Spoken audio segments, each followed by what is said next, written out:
સુરત શહેરના સરથાણા વિસ્તારના સીમાડા વિસ્તારમાંથી દિલ દહેલાવી દે તેવી ઘટના સામે આવી છે। ભાગ્યોદય થેપલા હાઉસ નામની દુકાનમાં એક યુવતીને 1.5 વર્ષથી ગેરકાયદેસર રીતે બંધક બનાવી રાખવામાં આવી હોવાનો ચોંકાવનારો ખુલાસો થયો છે।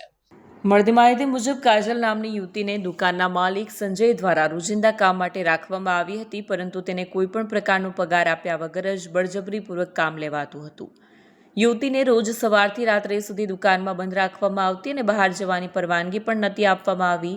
આ ઘટનાની જાણ થતાં વુમન એમ્પાવરમેન્ટ ચેરિટેબલ ટ્રસ્ટના પ્રમુખ ચેતનાબેન સાવલિયા સ્થળ પર પહોંચ્યા અને તપાસ હાથ ધરી। તપાસ દરમિયાન યુવતીની દુકાનમાંથી મુક્ત કરાવવામાં આવી। ચેતનાબેનના પ્રયાસોથી કાજલને સંજયભાઈના સિકંજામાંથી છોડાવી તેના પરિવારજનોને સોંપવામાં આવી છે। આ ઘટનાએ માનવતા પર પ્રશ્નો ઊભા કર્યા છે અને સ્થાનિક વિસ્તારમાં ચકચાર મચાવી છે। આ બેન છે કાજલ અને આ દુકાન છે ભાગ્યોદય થેપલાવાળાની।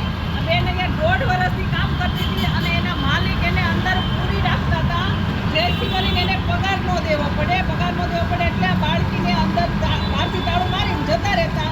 અને આ બેન 1.5 વર્ષથી અંદર પુરાયેલી હતી અને અમને ઇન્ફોર્મેશન મળતા અમે અહીંયા આવ્યા અને આ બેનને છોડાવી અને પોલીસ સ્ટેશન બધું કમ્પ્લીટ કરાવી અને આ એના માલિકથી છોડાવી અને એનો પગાર બધું કમ્પ્લીટ દેવડાવ્યું અને એના કાકાને આ બેનને સોંપી છે અને કાલે બેન દેશમાં જતી રહેશે। મારું નામ ચેતનાબેન સાવલિયા છે। હું વુમન એમ્પાવરમેન્ટ ચેરિટેબલ ટ્રસ્ટ ચલાવું છું। બધી અલગ અલગ ગૌશાળામાં અને આશ્રમોમાં સેવા આપું છું અને આ સેવાના મારા વિડીયો અપલોડ થાય ને તો એમાંથી એક ભાઈનો ફોન આવ્યો કે બેન તમારું કામ છે। તો મેં પૂછ્યું શું છે બોલો ને, તો એમણે મને ઇન્ફોર્મેશન આપી કે સંજ્ઞા સોસાયટી સીમાડા ગામ સંજ્ઞાની બાજુમાં ભાગ્યોદય થેપલા કરીને દુકાન છે, એમનો માલિક એને પૂરીને જતો રહે છે। એક દીકરી કામ કરે છે, એનો માલિક એને અંદર પૂરીને જતા રહે છે। તો 1.5 વર્ષથી દીકરી અંદર હતી। ખરેખર મેં જાણ્યું 15 દિવસ વોચ કરી તો ખરેખર એ દીકરીને અંદર પૂરીને જતા રહે। સવારે 4 વાગે દુકાન ખોલે અને બપોરે 11 વાગે બંધ કરીને જતા રહે। તો દીકરી અંદર જ હોય છે। પાછા 4 વાગે દુકાન ખોલે અને રાત્રે 11 વાગે બંધ કરીને જતા રહે। આખી રાત દીકરી અંદર પુરાયેલી હોય છે। 27 વર્ષની દીકરી કાજલ કરીને હતી।